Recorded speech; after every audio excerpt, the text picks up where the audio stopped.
வீட்டு பணிப்பெண்ணை துன்புறுத்திய வழக்கில் கைதான திமுக எம்எல்ஏவின் மகன் மற்றும் மருமகளின் ஜாமீன் மனு மீது மார்ச் 1ஆம் தேதி தீர்ப்பு வழங்கப்பட உள்ளது. விரிவான விவரங்களை செய்தியாளர் கிருஷ்ணாவிடம் கேட்டறியலாம். கிருஷ்ணா, வணக்கம். இது குறித்தான விவரங்களை பதிவு பண்ணுங்க.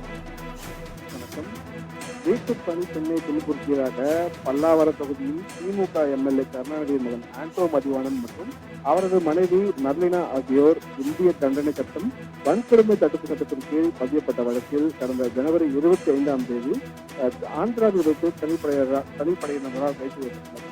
பின்னர் இவர்கள் இருவருமே ஜாமீன் கோரி சென்னை உயர்நீதிமன்றத்தில் மனு தாக்கல் செய்திருந்தனர். இந்த மனு நீதிபதி நிர்மல்குமார் முன்பு விசாரணைக்கு வந்தபோது மனுதாரர் சார்பில் ஆஜரான மூத்த வழக்கறிஞர் ஜாசத்தியன் மனுதாரர்களுக்கு எதிராக பொய் புகார் அளிக்கப்பட்டிருப்பதாகவும் பணிப்பெண்ணை வீட்டு பெண் போல மனுதாரர்கள் நடத்தியதாகவும் அவர் தெரிவித்தார்.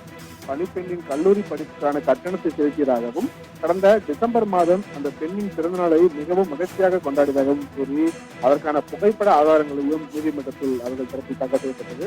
மேலும் கடந்த 15ஆம் தேதி அன்று அந்த பெண்ணை ஒரு நபர் ஒருவர் திருவான்மியூர் போலீஸ் காவலர் அருகே கரண்டி உள்ளிட்டவர்களால் தாக்கி அதில் சிசிடிவி காட்சிகளும் உள்ளதாகவும் அவர்கள் தரப்பில் தெரிவிக்கப்பட்டது.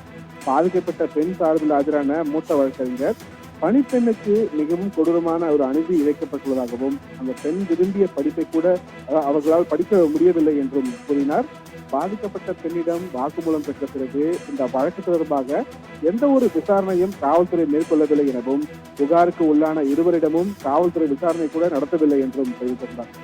வன்கொடுமை தடுப்பு சட்டத்திலும் வழக்கு பதிவு செய்யப்பட்டால் 60 நாட்களில் குற்றப்பத்திரிகை தாக்கல் செய்ய வேண்டிய நிலையில் விசாரணையில் இதுவரை எந்த ஒரு முன்னேற்றமும் இல்லை என்றும் அவர் குற்றம் சாட்டினார். முறையாக விசாரணை நடத்தப்படவில்லை என்ற குற்றச்சாட்டுக்கு காவல்துறை பதில் என்ன என்று தரப்பில் கேள்வியானது எழுப்பப்பட்டது. இதற்கு பதிலளித்த காவல்துறை தரப்பு வழக்கறிஞர் இது குறித்து பதில் மனு தாக்கல் செய்ய அவகாசம் வேண்டும் என்று கோரிக்கை வைத்தார். இதற்கு அதிருப்தி தெரிவித்த நீதிபதி இது போன்ற தனி மனித உரிமை சார்ந்த வழக்குகளில் காவல்துறை ஏன் இவ்வளவு மெத்தன போக்குடன் செயல்படுகிறது என்று நீதிபதி தரப்பில் கேள்வியானது எழுப்பப்பட்டது. இதனை அடுத்து நாளை மறுதினத்திற்குள் காவல்துறை பதில் மனு தாக்கல் செய்ய உத்தரவிட்ட நீதிபதி அன்றைய தினமே இந்த வழக்கில் தீர்ப்பும் வெளியாகும் என்றும் கூறியிருக்கிறார்.